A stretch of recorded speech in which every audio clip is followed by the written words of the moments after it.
Je vais brièvement vous présenter la Fondation du sport français Henri Serrandour et puis, appartenant aussi à un bureau de prévision économique, vous montrer un ensemble d'enjeux pour notre réflexion d'aujourd'hui. Comme le président du CNOSF m'a très obligeamment laissé une partie de son temps de parole, ça me permettra d'être un tout petit peu plus long qu'il ne conviendrait. Alors, tout d'abord, je voudrais vous dire ce que c'est que la Fondation, qui est une fondation abritante, qui est un réseau et qui est aujourd'hui reconnue d'utilité publique et qui est chargée de fédérer de nombreuses initiatives venues du monde du sport, des collectivités locales, des associations. Les pères fondateurs, vous les connaissez, Henri Serrandour, et puis également André Auberger. André Auberger qui représente à la fois le mouvement olympique, qui est notre principal généreux donateur, si je puis dire, et puis évidemment André Auberger qui représente le paralympisme et qui a introduit tout le traitement du sport par rapport au handicap dans notre pays. Les autres fondateurs, les alliés fondateurs, la Mutuelle des sportifs, la Fondation d'entreprise Veolia Environnement, la Fondation de la Française des Jeux. Et pourquoi nous sommes présents ce matin? C'est parce que dans les objectifs, et j'ai souligné ça en rouge, nous avons la lutte contre les exclusions par l'âge, le sexe, le chômage, le handicap, la situation sociale et le développement durable, particulièrement celui de l'individu, en associant le sport et la santé. Suivant, s'il vous plaît. Donc, ce que je vais vous présenter, c'est le terrain sur lequel nous opérons, le contexte socio-économique, l'utilisation du sport en prévention, accompagnement social et thérapeutique, les résultats mesurés, les 3 lignes d'action de la Fondation en sport santé, les projets pris en charge et la recherche de partenaires.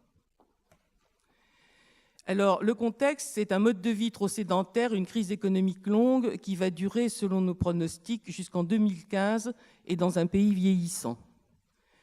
Il y a des conséquences en matière de santé publique qui sont lourdes. Bon, la sédentarité, ça a été dit, qui entraîne un surpoids, les maladies cardiovasculaires, le diabète. J'insiste sur un point, le peu de temps disponible en semaine pose aussi le problème de l'organisation du sport sur le lieu de travail, et c'est un thème qui nous tient vraiment à cœur. La crise économique réduit les capacités de dépenses des ménages et les arbitrages des plus pauvres se font au détriment de leur santé. Nous avons des chiffres là-dessus. Le chômage entraîne un cortège de pathologies. Le pays vieillit et les enquêtes INSEE montrent qu'un Français sur 4 dit souffrir d'une déficience, incapacité ou invalidité plus ou moins grande. Le déficit des comptes sociaux s'aggrave en fonction d'une population plus âgée, moins bien portante et moins endurante. Les répercussions du chômage sur la santé, sentiment d'exclusion, d'inutilité, troubles du comportement, nombreuses pathologies. Une enquête de la médecine du travail faite à Grenoble sur 5 entreprises soumises à des plans sociaux décrit un ensemble de pathologies psychosomatiques et mentales, des maladies digestives et cardiovasculaires, des addictions et des troubles comportementaux. La souffrance psychique et l'angoisse rendent parfois difficile la recherche d'un nouvel emploi. Il y a une plus grande fréquence de suicide chez les chômeurs. Voilà, nous sommes en crise déjà depuis pas mal de temps et vous voyez tout de suite sur ce graphique les troubles mentaux et de comportement qui augmentent. On sait aussi que la courbe du suicide est beaucoup plus importante sur une population qui est victime du chômage. Continue. La pauvreté. Plusieurs postes de dépenses sont concernés par les arbitrages des ménages. Tous les ans, l'ONPES, qui est un observatoire de la pauvreté, fait une grande enquête. Et celle qui a été faite montre que les ménages les plus pauvres font des restrictions sur les soins médicaux et l'alimentation. On continue. La démographie, la morbidité, la mortalité. Comme nous aurons en 2020 plus de personnes de plus de 65 ans que de moins de 20 ans, et il faut vraiment porter attention à cette réalité qui a déjà été partiellement décrite. Vous voyez les cancers qui restent la première cause de mortalité en France. Première cause pour les hommes, pour les femmes, ce sont les maladies cardiovasculaires. Je ne vais pas décrire tout ce graphique, mais il est à votre disposition. La place du handicap, une population handicapée qui, selon les statistiques des aides, représente environ 900 000 personnes, enfants ou adultes, dont 15% d'enfants, mais dans les statistiques de l'INSEE, près d'un Français sur 4 dit souffrir d'une incapacité, déficience ou dépendance avec de multiples causes, dont l'âge, les accidents du travail, les maladies mentales ou dépression. Il y a encore dans notre pays beaucoup d'accidents du travail. On continue. Déficit des comptes sociaux, j'ai 2 graphiques. Bon, vous voyez le plongeon. On prend l'autre graphique. On arrive à 13,8 et même cette année, je crois que c'est la prévision 14,6. Et la moitié de ce déficit, en gros, c'est la branche maladie. Alors, maintenant, on va passer, si vous voulez, aux propositions. Qu'est-ce qu'on peut faire comme proposition à la santé publique ? Alors, il y a un cadrage préalable indispensable. Moi, j'y tiens beaucoup au nom de tous ceux que je représente aujourd'hui. L'utilisation du sport n'est qu'un élément dans un ensemble. Ça a été prouvé qu'il contribue à la prévention générale des maladies chroniques. Ces réseaux, ces disciplines et ces méthodes le rendent utile par rapport à des publics défavorisés, soumis à des thérapies qui doivent être accompagnées. On découvre maintenant, et Madame Valérie Fournéron l'a dit, qu'il peut être une thérapie, même dans certaines maladies lourdes. Les conséquences positives pour les systèmes sociaux sont certains, mais j'ajoute tout de suite que c'est un objectif subordonné à celui du mieux-être d'une population. Et les méthodes doivent être étudiées et expérimentées avec rigueur et une déontologie de chaque instant. Alors, je vais maintenant donner des illustrations très concrètes. Il y a de nombreuses utilisations du sport en prévention, en accompagnement social et thérapeutique. Le principal focus européen, comme vous le savez, c'est la lutte contre l'obésité et les maladies de la sédentarité. Dans toute l'Europe, on fait là-dessus des efforts. L'OMS a diffusé des méthodologies, il y a différents programmes. Un programme EPOD qui a été testé sur des villes pilotes. En Suisse, au Québec, en France, des parcours de santé, les PDPR, le programme PIE qui vient du Québec, Aléop en Suisse et d'autres qui ont été décrits par Madame Fournéron. Mais les besoins sont considérables, même si le sport n'est pas un remède miracle et ne peut tout résoudre à lui seul.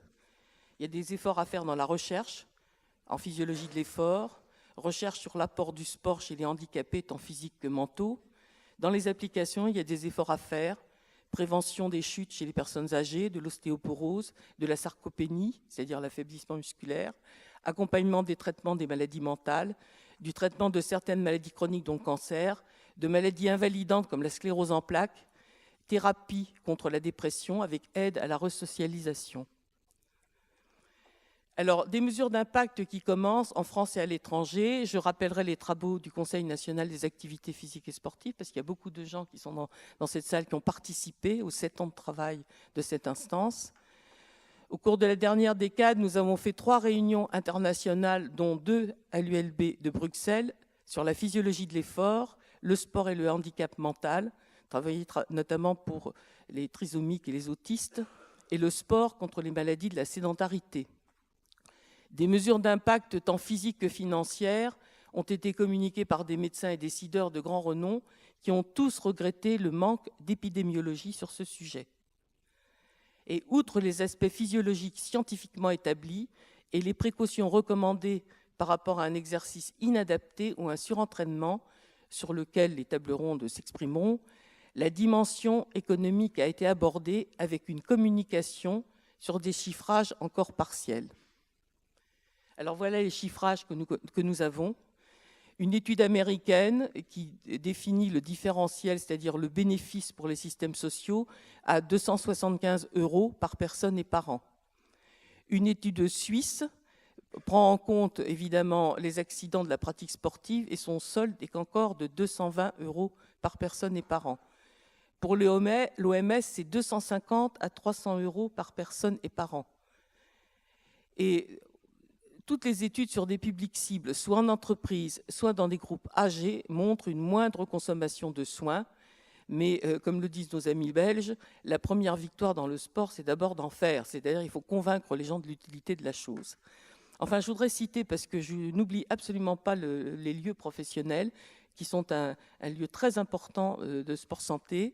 Une étude a été faite sur les désordres musculaires squelettiques du cou et des épaules chez des secrétaires et employés de supermarchés depuis 45 ans, de Suisse, Danemark et Hollande, et également en Suède, et elles sont toutes allées dans le même sens.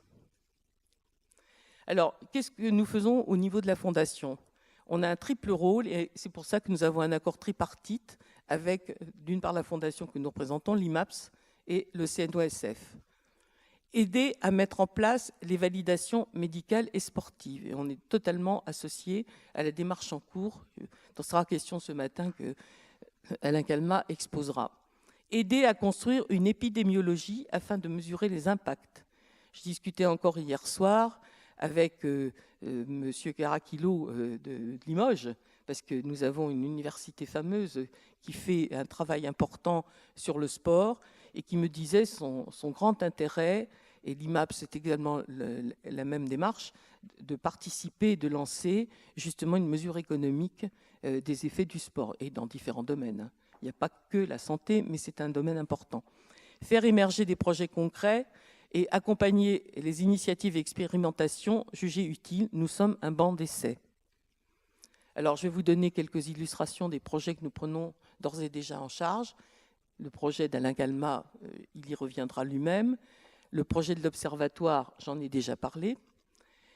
Participation à des projets utilisant les sports de combat dans la lutte contre le cancer féminin, le vélo et la course à pied, contre la sclérose en plaques aussi. Très concrètement, nous finançons des projets qui vont dans cette direction. Projet permettant la pratique sportive des enfants de la Lune. Un projet qu'on a lancé avec Procter & Gamble et les magasins Carrefour. C'est une opération nationale, aidons nos enfants à bien grandir. Vous voyez, nos partenaires sont assez divers. Promotion des parcours adaptés avec mixité pour les handicapés, voile, bike, escrime, mur d'escalade, multisport. Travail avec les comités d'entreprise, CSC Schneider, pour accompagner les handicapés et leurs familles dans la pratique du ski. Lancement sur le site de la Fondation, on vient de le faire, d'un appel à projet sur sport et autisme. Création d'un guide pour le développement du sport en entreprise. Réflexion en cours avec la Fédération du sport en entreprise et les missions locales pour organiser des pratiques sportives en faveur des chômeurs. Là, j'insiste parce que c'est un grave problème dans notre pays. Les gens sont extrêmement isolés quand ils sont dans un chômage, surtout lorsqu'il est de longue durée. Ils s'enferment complètement chez eux, ils ne se resocialisent pas. Et par ailleurs, dès qu'ils retrouvent du travail, ils ont beaucoup de mal à reprendre le rythme. Donc le sport peut être un trait d'union pour cette resocialisation. Alors, une recherche active de partenariat. Il apparaît déjà dans les projets évoqués à travers la règle du cofinancement que de nombreux partenaires se sont associés à la Fondation. Un effort supplémentaire va être fait pour élargir l'approche géographique qui concerne déjà 12 régions de France et intéresser tant les collectivités publiques que les entreprises. Très concrètement, la recherche de nouveaux projets va être accentuée grâce au site de la Fondation et à la mobilisation d'une compétence de haut niveau sur les 3 régions Midi-Pyrénées, Aquitaine et Auvergne. Le cercle des amis de la Fondation sera renforcé, des démarches sont en cours auprès des banques populaires. La Fondation va s'associer à toutes les réflexions organisées par l'État, les entreprises et associations intéressées par l'économie sociale. Et enfin, une exploration va être effectuée à Bruxelles dans le prolongement des décisions d'application du livre blanc sur le sport. J'espère n'avoir pas été trop longue. Je vous remercie pour votre attention. Merci à vous.